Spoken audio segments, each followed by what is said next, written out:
사랑하는 성도님들, 8월은 꿈과 비전의 달입니다.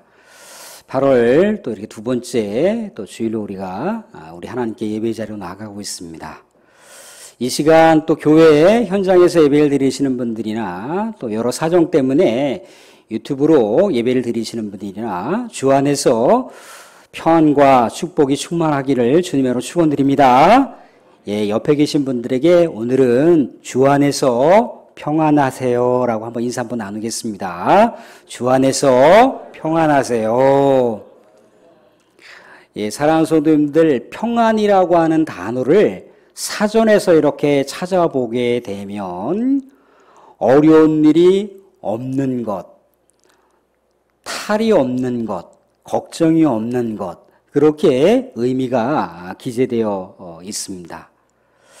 우리 격언 중에 가지 많은 나무 바람 잘 날 없다라고 하는 이야기가 있지 않습니까? 그죠? 가지가 많으면 바람이 불게 되면 어느 한 가지라도 다 흔들리게 돼 있죠. 그죠? 사랑하는 자녀들이 많은 부모가 첫째, 둘째, 셋째, 넷째, 다섯째, 여섯째까지, 일곱째까지 만약에 있다고 생각했을 때 오늘은 첫째 아들, 그 다음 날은 둘째 아들, 또 그 다음 날은 셋째 아들, 그 다음 날은 넷째 아들, 또 그 다음 날은 다섯째 딸, 여섯째 딸, 또 막내. 이렇게 계속해서 자녀들의 삶에 또 소식을 또 안부를 주고받고 그렇게 지내다 보면 또 좋은 소식도 들려오긴 하지만 아픈 소식, 또 걱정되는 소식이 이렇게 들려와요. 그럴 때 부모가 이렇게 마음 편하게 잠을 청하지는 않는다는 거죠. 사랑하는 자녀들이 얼마나 힘들까, 얼마나 그 일 때문에 속상해할까, 또 얼마나 그 일 때문에 괴로워할까 그러면서 사랑하는 자녀들의 아픔을 고스란히 부모가 이렇게 또 안듯이 그렇게 아픔을 같이 공유한다는 거예요. 사랑하는 우리 자녀들이나 또 우리가 예전에 이렇게 부모님 살아 생전에 또 우리 나름대로도 또 살아야 되니까 또 각자 삶의 영역에서 분주한 일들을 이렇게 행하다 보면 부모님에게 왠지 내가 좀 소홀히 한 것 같다. 요즘에 찾아뵙지도 못한 것 같고 그러면서 연락을 이렇게 해요. 그죠? 아버지 죄송합니다. 어머니 죄송합니다. 이렇게 찾아뵙고 효도도 하고 그래야 되는데 미안해합니다. 그러면 또 부모님이 뭐라고 얘기하시나요? 아이고 네가 크게 아프지 않고 근심 걱정 없이 살아가는 거 그게 효도니까 뭐 잘하려고 그렇게 하지 말고 너가 그저 행복하게 살아가는 게 이 애비가 그냥 기쁜 거고 이 애미가 그저 평안하단다 그렇게 얘기를 해준다는 거예요. 근데 우리가 또 이제 어느 정도 이제 부모의 세대의 나이가 돼서 사랑하는 자녀들하고 또 그런 교감을 갖잖아요. 그죠? 자녀들이 또 연락이 와요. 엄마 미안해요. 아빠 미안합니다. 이렇게 자꾸 찾아뵙고 그래야 되는데 이제 그러네요. 그러면 또 동일한 비슷한 이야기를 해줘요. 엄마 아빠한테 잘할 생각하지 말고 너네들 그저 최선을 다해서 열심히 아프지 말고 그렇게 잘 살면 엄마 아빠한테 효도하는 거지 뭐 그러면서 그렇게 마음을 서로 공유하더라는 거죠.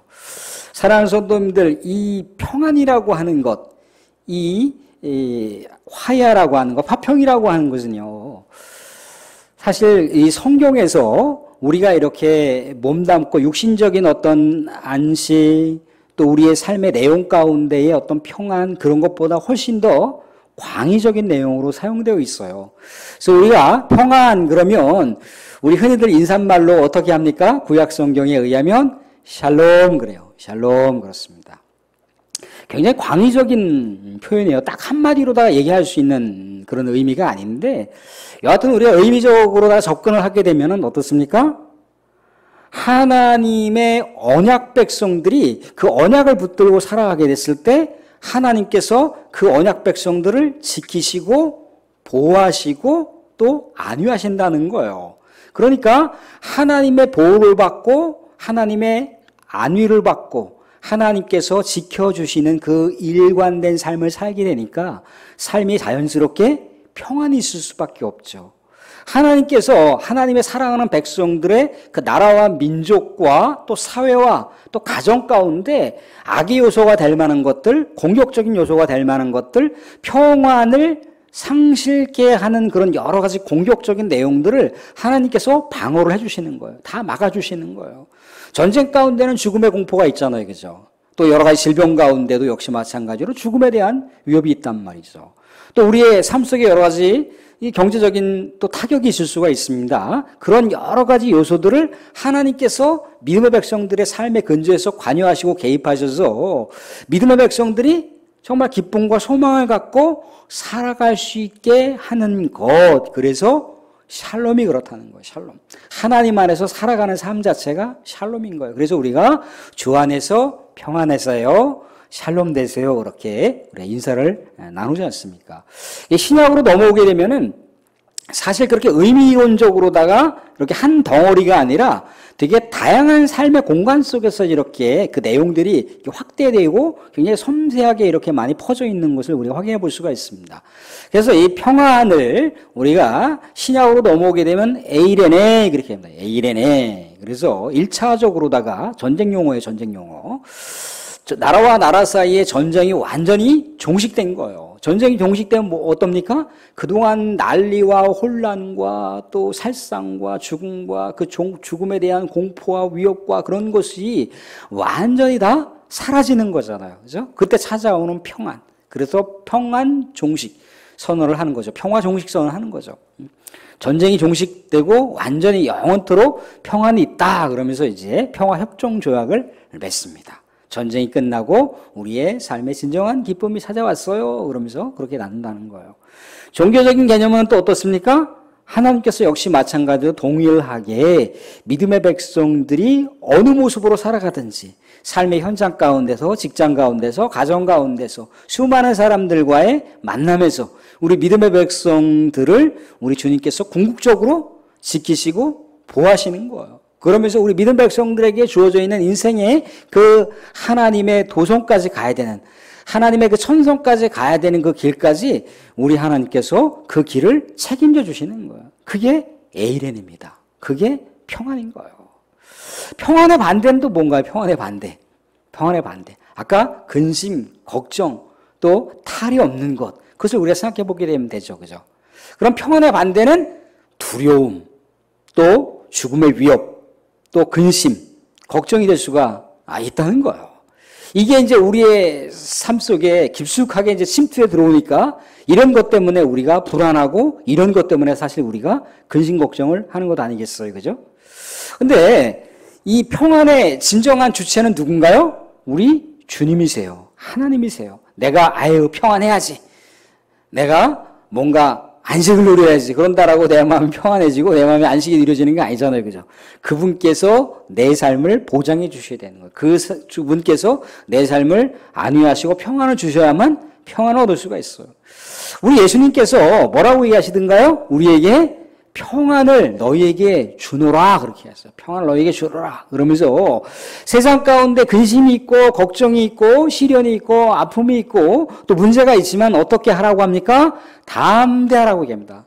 담대하라. 왜? 우리 주님께서 세상이 줄 수 없는 세상으로부터 발현되는 그런 평안이 아니라 하늘로부터 주어지는 오직 주님만이 줄 수 있는 평안을 너희에게 줄 테니까 세상 가운데 부대끼고 세상 가운데 여러 가지 갈등이 생기고 세상 가운데 여러 가지 위험 요소들이 있지만 우리에게 어떻게 하랍니까?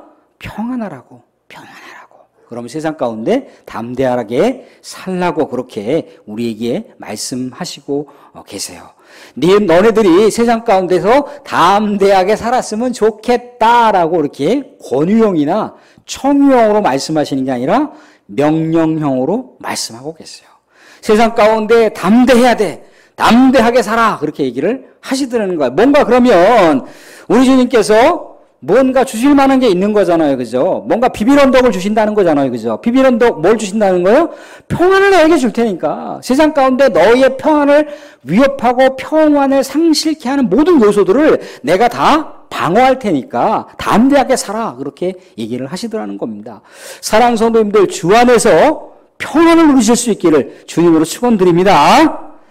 예, 오늘은 평안 없는 영혼에게 평안을 주신다라고 하는 그런 주제로 말씀을 나누고자 합니다. 오늘 말씀 가운데 보니까 12에 12년 동안 혈루병을 앓고 있는 여인이 있었다라고 얘기를 하고 있어요. 12년 동안 혈루병을 앓고 있었다. 사랑하는 성도들, 12년 동안 피가 마를 날이 없이 계속해서 흐르고 멈추지 않고 그런 삶을 살았다고 생각을 해보세요. 얼마나 고통스럽습니까? 사실 피라고 하는 것은요, 우리가 그 물 마시는데, 음료수를 마시는데, 그 1리터, 한 1.5리터만 우리 몸에서 빠져나가도 이 호흡곤란이 생기고 산소 저산성급으로 인해서 죽게 돼 있어요. 생명에 치명적입니다. 그런데 이 여인이 그 죽음을 계속 두려워하고 떨면서 피가 멈추지 않는 것 때문에 얼마나 괴롭고 아프고 그렇겠어요. 그죠? 그래서 육신적으로만 그렇게 아프고 괴로웠으면 그나마 우리 또 가족들이 위로하고 가족들이 또 격려하고 또 가족들이 손을 잡아주면서 가면 좋은데 이렇게 피가 마르지 않고 계속해서 흐르는 병을 구약에서는 부정한 병이라고 얘기합니다. 혈루병이라고 얘기하고 또 유출병이라고도 얘기를 한다는 거예요. 이렇게 부정한 병에 걸려 있는 여자가 많은 사람들하고 접촉한다라고 하는 자체가 부정한 것이고 옷깃만 스쳐도 모든 사람들이 다 부정해지는 그런 결과를 초래한다는 거예요. 그러니까 얼마나 고통스러운 삶을 살았겠습니까? 아마도 태어나면서부터는 그렇게 되지는 않았을 것 같아요. 12년 동안 백방으로 명의들을 쫓아다니면서 치료를 해보려고 했고 또 회복해보려고 아마 가족들이 아마 손을 발을 다 걷어붙이고 이리 뛰고 저리 뛰고 했다는 거예요. 그런데 회복이 안 된단 말이죠.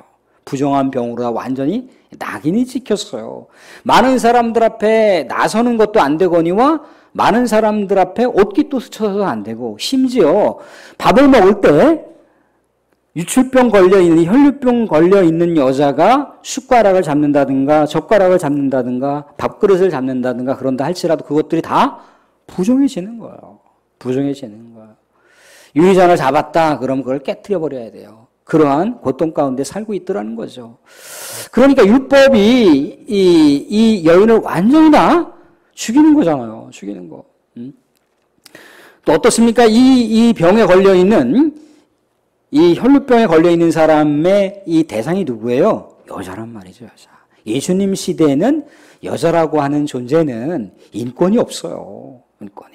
그러니까 율법에 얽매여서 살아가는 그 여인들의 삶이라고 하는 것은 비참하기 그지 이를 데 없는 그런 고통인 거죠. 그런 고통인데 율법에서 아예 딱 낙인을 찍어서 너는 부정한 여인이고 다른 사람들의 옷깃만 스쳐도 안 되고 다른 사람들이 많이 있는 곳에 가서서도 안 되고 수많은 인파들이 몰려있는 곳에서 옷깃만 스쳐도 그 옷깃만 스쳐져 있는 모든 사람들이 다 부정하게 지게 되니까 난리인 거잖아요. 난리. 영적으로 외롭고 슬프고 서글픈 인생을 살아갈 수밖에 없는 기관 인생이 여인이라는 겁니다. 그런데 이 여인이 소식을 들었어요. 소식을. 아니 이런저런 소식을 듣다 보니까 예수님이라고 하는 사람이 참 마음이 따뜻하신 분이고 삶의 상처를 입고 삶에 외롭고 또 육신적인 질병 가운데 또 소외되면서 살아가는 많은 사람들 앞에 이게 같이 교제하면서 살아갈 수 없는 그런 사람들을 찾아가셔서 위로해 주시고 상처난 환부를 또 만져주시고 또 치료해 주시고 또 필요에 따라서는 이적을 또 행하셔서 이렇게 그 영혼들에게 완전한 그 삶을 살아갈 수 있는 소생의 그 힘을 주시는 분이라고 하는 것이 많은 사람들의 입소문을 통해서 이 혈루병 앓고 있는 여인의 귀까지 들어간 거예요. 그래서 이렇게 많은 사람들에게 내가 소외를 당하고 부정하게 이렇게 많은 사람들에게 격리돼서 언제 어떻게 죽을지도 모르는 그런 인생의 여정길 살아가 봐야 무슨 의미가 있겠느냐 그러면서 내가 차라리 예수님 앞에 나아가서 예수님 옷자락이라도 내가 잡아서 삶을 조금 더 유쾌하게 삶을 조금 더 의미 있게 살아갈 수 있으면 더 좋지 않겠냐 그러면서 이 여인이 생명을 걸고 예수님 주변을 싸고 있는 많은 사람들이 지금 이동을 하고 있는 그 도상 가운데 예수님의 옷자락을 잡은 거예요. 많은 인파들을 뚫고 예수님의 옷자락을 딱 잡는 순간 어디 있던가요? 자기의 혈루병이 완전히 다 치료받았다라고 하는 것을 느꼈어요. 그런데 예수님이 갑자기 뜬금없이 뭐라고 얘기하는 거예요? 내 옷자락에 손을 만진 자가 누구야? 그랬단 말이죠. 근데 같이 이렇게 예수님을 이렇게 안위하고 호위했던 우리 제자들의 입장에서는 너무나 많은 인파가 이리 치이고 저리 치인단 말이죠. 그죠? 우리 그 중동 지방에 순례 행진들을 하는 사람들 보면은 완전히 다 뭐 남대문 시장 저리 가라요. 1m 거리도 안 되고 다 뭐 촘촘하게 붙어서 막 이동을 하잖아요. 그죠? 그때 이렇게 발로 치일 수도 있고, 옷이 치일 수도 있고, 또 몸이 부대낄 수도 있고, 만원 버스를 생각해 보시면 돼요. 수많은 인파가 이렇게 몰려간다는 거죠. 예수님이 갑자기 그런 얘기를 하시니까 제자들의 입장에서는 아니 예수님 갑자기 또 무슨 소리 하고 계시나. 아니 누군가가 이렇게 앞으로 지나가다 칠 수도 있고 또 옆으로 지나가다 옷깃이 이렇게 찢을 수도 있고 또 이렇게 발목이 부딪힐 수도 있고 또 손등이 부딪힐 수도 있고 어깨가 부딪힐 수도 있고 그런데 아니 누가 옷에다가 손을 댔냐니. 아 예수님 좀 너무하신 거 아니야. 궁시렁궁시렁 그러실 거라는 거죠. 그랬더니 예수님께서 자신의 옷자락을 손으로 잡아서 혈루병이 완전히 이렇게 치료되었던 그 여인을 돌아서서 보셨어요. 딱 눈이 마주치는 순간 이 혈루병이 완전히 회복되었던 여인의 입장에서는 얼마나 두려웠겠어요. 그죠? 왜 두려웠겠습니까? 혈루병 걸린 사람은 많은 사람들이 있는 곳에 다니면 안 된다는 거예요. 옷깃만 스쳐도 인연이 아니라 옷깃만 스쳐도 부정해지는 거예요. 부정해지는 그 요인을 이 여인이 만들었으니까 뭐 이건 국가적으로나 율법적으로 완전히 위배되는 거죠. 예전에 누가 그 코로나 감염됐고 뭐 2주인가 이렇게 격리 시간들을 줬는데 격리 시간을 무시하고 어디를 갔어요? 제주도를 갔잖아요. 부녀가. 그래서 그것 때문에 뭐 1억 얼마를 이렇게 배상해야 된다. 뭐 그렇게 옥신각신 법정 소송이 지금 걸렸는데 그게 끝났는지 안 끝났는지 모르겠습니다. 아무튼 그렇다는 거죠. 그 수많은 사람들의 옷깃이 스쳤으니 그 수많은 사람들 하루 온종일 다 옷을 빨아야 되거든요. 그 옷에 대해서 빨아야 되고 또 부정한 것에 대해서 회복될 수 있는 시간까지 그 사람들이 움직일 수가 없는 것인데 그 모든 부정에서부터 정결해지게 되는 비용을 이 여인이 다 감당해야 된다는 거예요. 그러니까 엄청난 거죠. 그러니까 부들부들 떨고 있어요. 자기가 치료받았는데도 불구하고 회복되었는데도 불구하고 부들부들 떨고 있는 이 모습을 바라보니까 예수님께서 뭐라고 나한테 이제 한마디 쏟아내시겠구나. 뭐라고 나를 정죄하시고 나를 뭐라고 이렇게 하시면 내가 어떻게 하지 막 불안해하고 있는데 예수님께서 마지막 말씀 가운데 이렇게 말씀하시고 있더라는 거죠. 34절 보시면 예수께서 이르시되 딸아 내 믿음이 너를 구원하였으니 평안히 가라 내 병에서 놓여 건강할지어다. 내 믿음이 너를 구원하였으니 평안히 가라 내 병에서 놓여 건강할지어다. 이렇게 뭔가 위로하시면서 따뜻하게 안아주시면서 앞으로의 삶 이제 행복하게 살아가라고 그렇게 토닥이시는 우리 따뜻하신 예수님을 지금 이 혈루병 걸린 여인이 회복이 되어서 예수님과 마주하고 있는 장면을 우리가 보고 있더라는 거죠. 사랑하는 성도님들, 우리는 이 세상 가운데 살아가다 보면요. 오늘 이렇게 우리가 예배드리면서 또 우리 주 안에서 잠시 우리가 또 평안을 또 누리고 주께서 주시는 평안을 붙들고 우리가 이 평안을 빼앗기지 말고 우리가 살아야겠구나라고 우리 마음속으로 이렇게 잔잔한 또 감동으로 붙들고 이렇게 주일을 또 보내지만 또 내일에 우리의 펼쳐질 삶의 현장과 수많은 또 만남의 장 속에서 또 여러 가지 삶의 일들 가운데 어떠한 근심과 어떠한 걱정과 어떠한 어려움들과 어떠한 문제들이 우리 앞에 닥칠지 내일은 그런 일이 없을 거야라고 우리는 감히 장담할 수가 없다는 거예요. 내일 일이 어떻게 펼쳐질지 몰라요. 그런데 우리는 어떠한 마음으로 살아야 됩니까? 우리 주께서 우리에게 평화를 준다고 했으니까 내일 일은 난 몰라요. 내일은 난 몰라요. 내일 일은 나하고 상관없어. 그렇게 완전히 무시하고 살자는 것이 아니라 오늘만큼이라도 우리 주 안에 주시는 평안을 오늘만큼이라도 누리자는 거예요. 내일 정말 나의 삶을 뒤흔들어 놓을 만한 그런 엄청난 것들이 우리가 예감할 만큼 닥쳐온다 할지라도 오늘 내가 안절부절을 하지 못한다고 해서 문제가 해결되는 게 아니잖아요. 그죠? 주님께서도 그런 말씀을 하시고 있잖아요. 내일 일은 내일이 할 수 있도록 하라고 그렇게 내일을 통해서 인격적으로까지 우리에게 주입시키고 있지 않습니까? 왜 내일 일까지 끌어당겨갖고 오늘 걱정하고 있어? 왜 1년 일까지 왜 미리 당겨갖고 걱정을 하고 있어? 왜 10년 뒤의 일을 미리 끌어당겨서 지금 걱정을 하고 있어? 우리 주님께서는 우리에게 꿈을 주시는 분이시고 비전을 주시는 분이시고 꿈을 헤쳐나가다 보면은 그 꿈을 헤쳐나가다 어려움이 있고 또 힘겨운 요소들이 있지만 우리 주님께서 보호해 주시고 책임져 주신다는데 왜 우리가 미리 앞당겨서 그것을 우리의 삶의 영역을 끌고 와서 걱정을 할 필요는 없다는 거죠.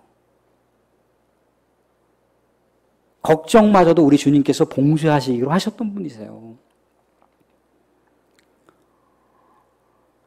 사랑하는 성도님들, 우리는 내일 일을 전혀 예측할 수가 없습니다. 그렇지만 평안을 주신다고 했잖아요. 주신다고. 하나님 우리에게 평안 주신다고 했잖아요. 왜 평안 안 주세요? 약속 말씀 붙들고 막 비비세요. 기도할 때 비비시면서 왜 세상이 줄 수 없는 평안을 주신다고 해놓고 왜 세상 근심 걱정 가운데 우리를 살게 하십니까? 주님, 나는 주님의 딸 아닌가요? 주님의 아들 아닌가요? 약속의 말씀이 있는데 왜 약속 말씀대로 지키셔야죠 라고 이렇게 말씀을 붙들고 나가자는 거예요. 사랑하는 자녀들이 가끔씩 그런 얘기 하잖아요. 아빠 나하고 이러저런 약속했잖아. 엄마 나하고 이러저런 약속했잖아. 그럼 뜨끔하지 않나요? 사정이 생겨서 못 지킨다 할지라도 뜨끔하다는 거예요. 그럼 아빠가 사정이 생겼으니까 이렇게 저렇게 해서 엄마가 사정이 생겼으니까 이렇게 저렇게 해서 다음에 이렇게 자초지종을 충분하게 설득시켜서 하더라도 뜨끔하잖아요. 싹 잊어버렸구나 엄마 아빠. 마음속에서는 엄마 아빠가 아무리 뭔가 합리적으로 변론을 해서 그것을 자녀들에게 이해를 시키고 그러더라도 자녀의 마음 가운데 남아있어요. 우리들도 그렇다는 거죠. 하나님 약속시킨다고 했는데 우리는 그렇게 살아갈 수가 있다는 겁니다. 사랑하는 성도님, 여자는 이 혈류병 걸린 여자는요 율법이 어떻게 해결해 줄 수 있는 게 아니라는 거예요. 율법은 오히려 이 여인을 더 힘들게 하고 율법은 오히려 이 여인에게 미래가 없다고까지 이렇게 완전히 다 단정을 해서 이 여인에게 내밀고 있어요. 그러니까 죽으라는 거죠. 죽으라는 거예요. 그런데 우리 믿음의 백성들에게는요 출구를 열어주셨다는 거예요. 출구를. 어떤 출구? 우리 주님께서 주시는 평안 가운데 세상을 담대하게 살라는 거예요. 너희들의 인생이잖아. 너희들 알아서 살아. 그렇게 하지 않고 평안을 우리에게 약속하시면서 세상 근심 걱정 어려움이 있지만 담대하게 살아라. 그렇게 말씀하시고 있더라는 거죠. 여인에게 약속하시고 있어요. 평안을 주노라. 평안을 주노라. 세상 가운데서 건강하게 살아라. 라고 그렇게 말씀하시고 있습니다. 이 세상 가운데 정말 정치, 경제, 외교, 안보 모든 것들이 지금 굉장히 혼란스럽고 혼탁한 요소들이 많이 있어요. 강단이라 하나하나 다 이렇게 얘기할 수 있는 영역들은 아니지만 이러한 불길함과 불안의 요소들이 우리 앞에 마치 대척점을 이루듯이 펼쳐져 오고 있지만 막 엄습해 오고 있어요. 앞으로 우리 후세대들 앞에 그 경제의 상황이 어떻게 될지 모르는 그런 엄청난 지금 우리는 그런 시대를 살아가고 있습니다. 그럼에도 우리는 뭘 믿어야 됩니까? 뭐를 주목하셔야 됩니까? 우리 주님을 주목하셔야 돼요. 우리 주님을 우리가 바라보셔야 됩니다. 왜? 세상이 줄 수 없는 세상의 이론과 상식으로는 설명이 되지 않는 그 모든 것들을 총망라해서 우리가 생각하지 못한 신명막측한 그 평안을 우리에게 주신다는 거예요. 평안이라고 하는 건 그냥 마음속의 평안 그게 아니고요. 우리의 인생에 총체적으로 주시는 평안인 거예요. 누가 주신다고요? 주님이 주신다고 하고 있습니다. 사랑하는 성도님들, 우리는 내일 일이 어떻게 될지를 모릅니다. 우리는 1년 후가 어떻게 될지 몰라요. 그렇지만 우리는 주 안에서 그 평안을 오늘도 내일도 선취적으로 그렇게 사시면서 세상 가운데 담대하게 믿음의 백성으로 살아가실 수 있는 영적인 여유가 우리 주님으로 더 나온다라고 하는 이 진리의 말씀을 붙들고 또 한 주간도 평안을 빼앗기지 마시고 평안 가운데 사실 수 있기를 주님으로 축원드립니다.